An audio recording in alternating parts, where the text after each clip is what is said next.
when you're rushed, and when you're short of help. Your awareness of these risk factors is extremely important because that's when you need to stop a minute, only a moment, and think, okay, how can I reduce the risk to my back? How can I make this less stressful on my body? That's how body mechanics can help you avoid injury. Good body mechanics isn't just for on-the-job challenges either. If you remember to incorporate these techniques at home, you'll go a long way toward preventing the cumulative effects that can lead to injury. Stretching, warming up, exercising, and using the proper body mechanics are some of the things you can do to prevent injuries. But isn't the real trick finding ways to apply these principles on the job? Finding the best possible way to perform a task can make life a lot easier for your back. Let's see how we can apply body mechanics and proper lifting techniques to real-world situations.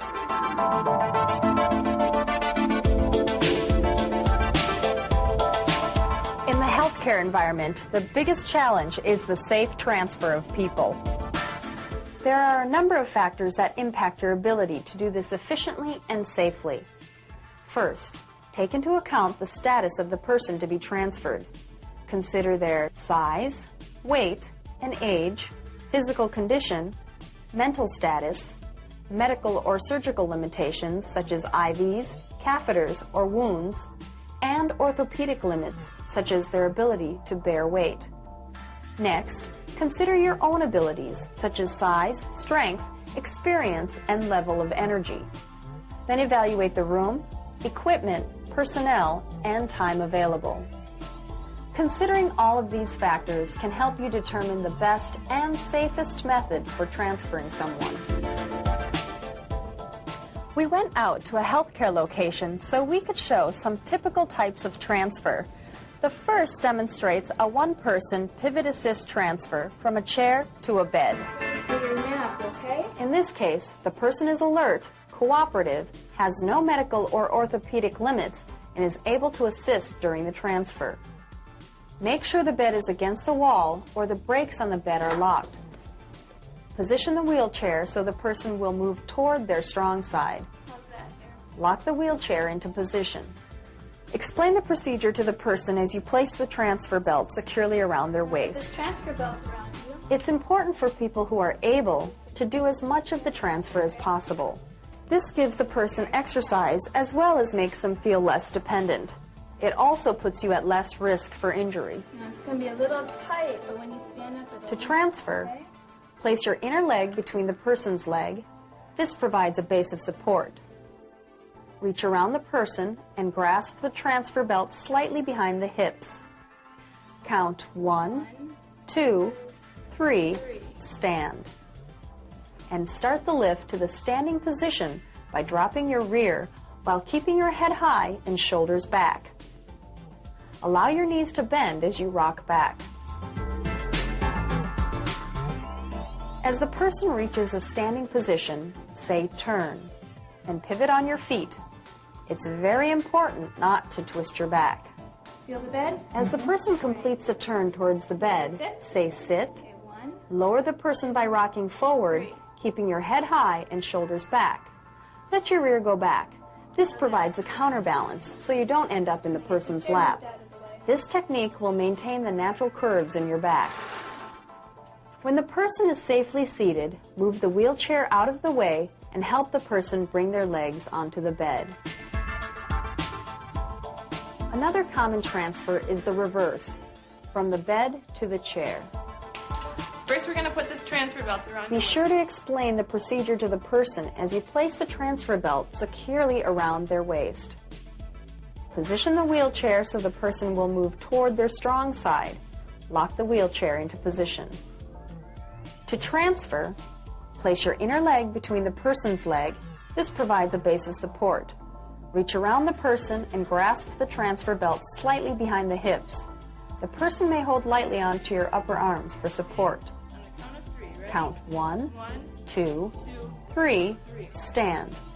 And start the lift to the standing position by dropping your rear while keeping your head high and shoulders back. Allow your knees to bend as you rock back. As the person reaches a standing position, say turn, turn, and pivot on your feet. okay. It's very important not to twist your back. As the person completes the turn towards a chair, say sit. Down, all right?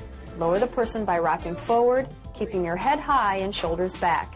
This will maintain the natural curves in your back. Maintaining the natural curves in your back as you transfer people is one of the most important things you can do to prevent an injury. Try to maintain this power position in other transfer situations. There are a number of techniques and procedures for different circumstances. It's important to evaluate the situation and determine what will work best, such as a transfer sheet or if a mechanical lifting device is needed. We've seen one technique for one-person transfers. By taking into account each person's situation, your own abilities, and by using the proper transfer technique, you can reduce your risk of a back injury. It's also important to take short breaks and do compensating stretches when you can. A busy schedule and being short-handed can make this tough, but even a short stretch can make a world of difference to your back. No matter what type of work you do, there are ways to improve your body mechanics so that there's less strain on your back. I like the idea that while your situation may not be perfect, even a slight improvement in technique makes a difference. It's those kind of tips that are easy to work into your day. There are often other ways to reduce the risk of injury to your back. Let's take a look at our Marketplace segment and see what they have to offer.